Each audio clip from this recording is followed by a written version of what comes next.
One of the things I've really enjoyed about the internet and YouTube in particular are the videos and the commentary that you get on storytelling. I love storytelling. I love narrative. I love especially complex storytelling that has lots of layers and themes and stuff to take out of it, stuff that challenges you and pushes you. And that's the mark of good art. Bad art reaffirms whatever you were feeling a second ago and makes you feel like you don't need to change or grow or be challenged in any way. Good art has a bit more of a provocative factor that pushes you toward some kind of change or clarification of why you think what you think. Maybe that's part of why I'm not that offended by art, and I understand that other people view art differently and maybe are a bit more offended by art that pushes a boundary here or there. Whatever the case, I like the way the internet pushes back on art. Now, in some ways, this has been disappointing because when the artists, the people who make the movies and write the books and do the music and whatnot, hear this pushback and then they clearly try to gerrymander their plots and their stories and their work around what the internet wants, you get Star Wars Episode 8. It's a dumpster fire. But when artists art and critics criticize, you get a pretty good balance in terms of how everything works. And again, what's been pretty fun about the internet is, what's an easier model for content than watching what other people make and then responding to it? That's a pretty smooth sailing model where you've always got the next bit of obvious content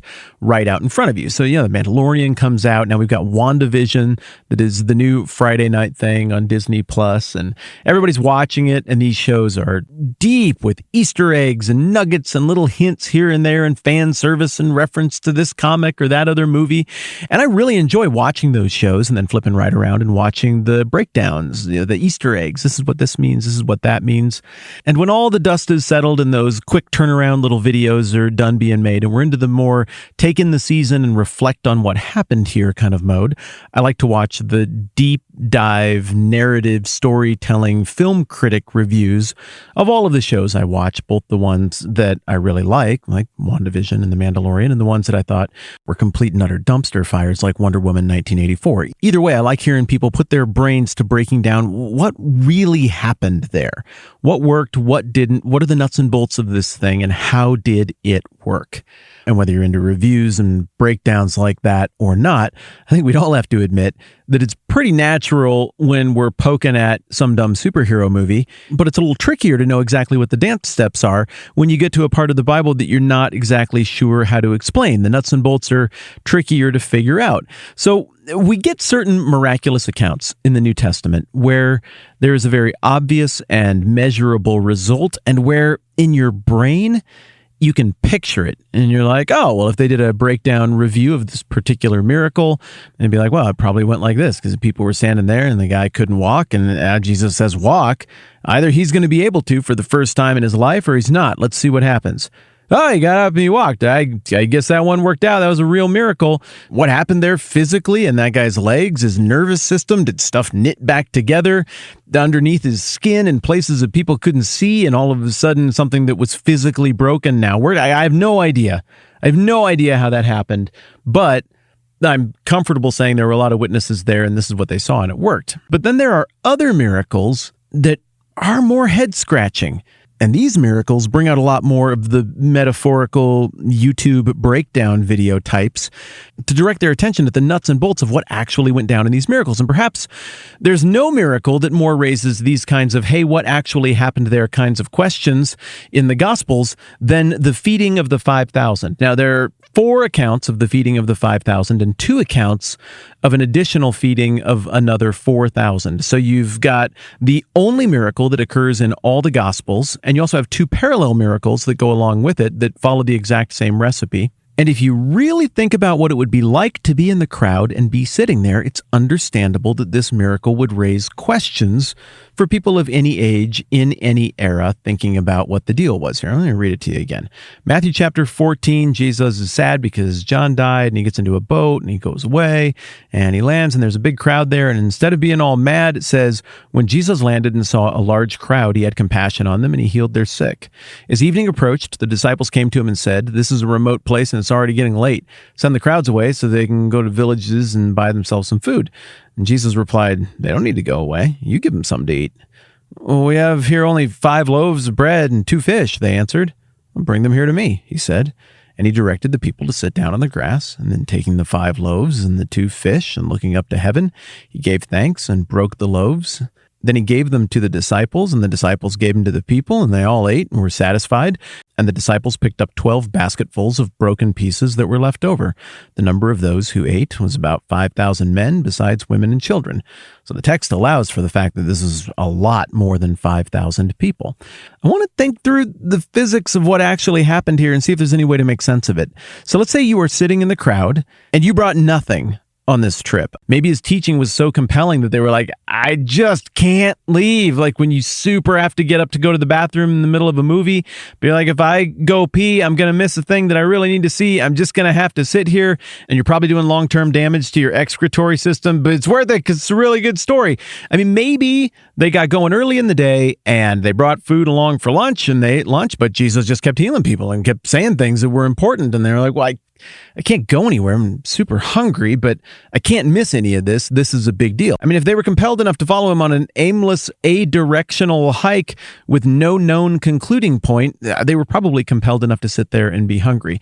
But either way, it gets to be evening. That's what the text says. And you're sitting there in this crowd. You're sitting there, you're hearing the truth about the kingdom, one who teaches with authority, not like everybody else you ever hear teach, and your stomach's growling, but you just can't move on. Then there's a little hubbub up there. The disciples kind of huddle up with Jesus, and you're like, oh, what are we doing here? And then, oh, okay, I recognize this. This is like prayer time for a meal. Doesn't look like they have that much food, but okay, we'll see where it goes. I don't know if it was just quiet during this time as the disciples went around. Did it feel like church when communion gets distributed? Was somebody playing an organ? Was everybody just kind of muttering and mumbling and it was sort of an interlude? No, I have no idea.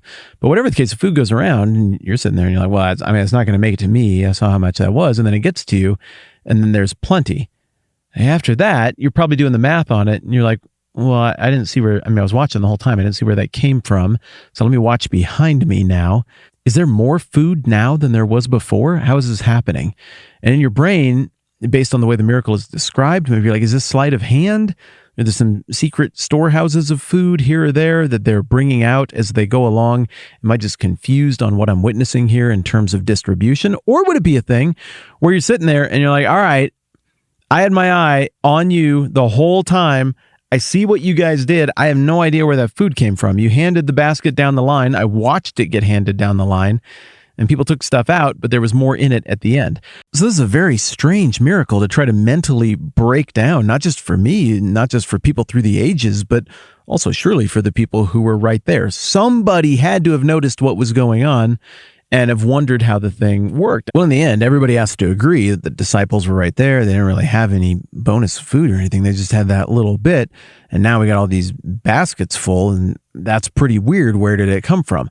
So people wrestle with this through the ages. I think the majority position has been, well, there's a miracle. There was more bread and there was more fish at the end than there was at the beginning. I mean, if God can call existence out of non-existence, and if everything that has been made through Christ, then surely if he wanted to illustrate a point about his compassion toward the people, and he wanted to illustrate a further theological point about his provision that goes along with that compassion, and how the disciples are the ambassadors now of that compassion and that provision, if he wanted to make that theological point, I have a tough time thinking of a better miracle to illustrate that point. This is great. And so I think the main position throughout history would be, it's exactly what it says. It's in all 4 Gospels. It's all over the place. There was just a little bit of food, and then there got to be a lot more food along the way. There are other positions that have become more popular in the last 150, 200 years. And I suppose one of these should be called the sacramental position. You get this vague description that never really says, here's exactly how these things multiplied or what the people saw as it was happening. And really, this is just symbolic of like communion. It's symbolic of a sacrament.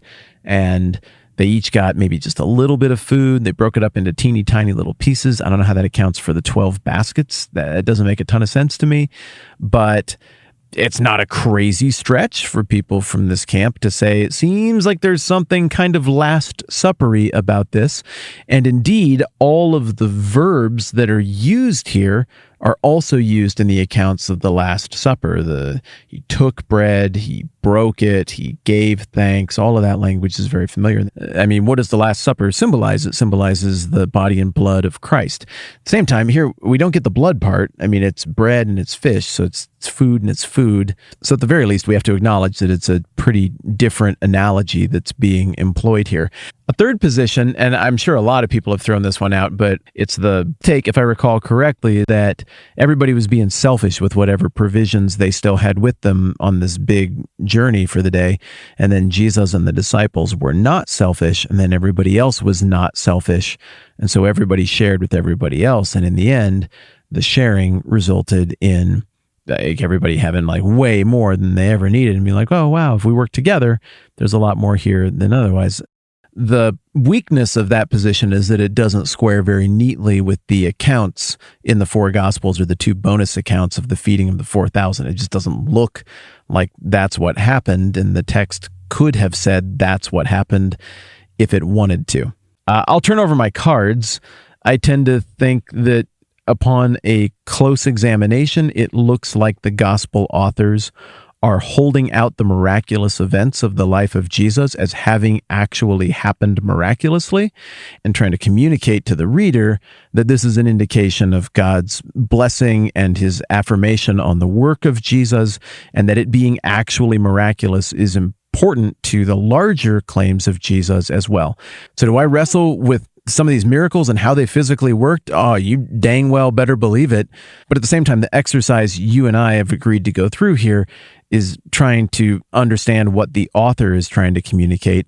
And so whether ultimately at the level of the soul, each and every one of us agrees on exactly what the nuts and bolts of this miracle was, I think we can agree that it looks like Matthew is holding it out as having literally and miraculously happened.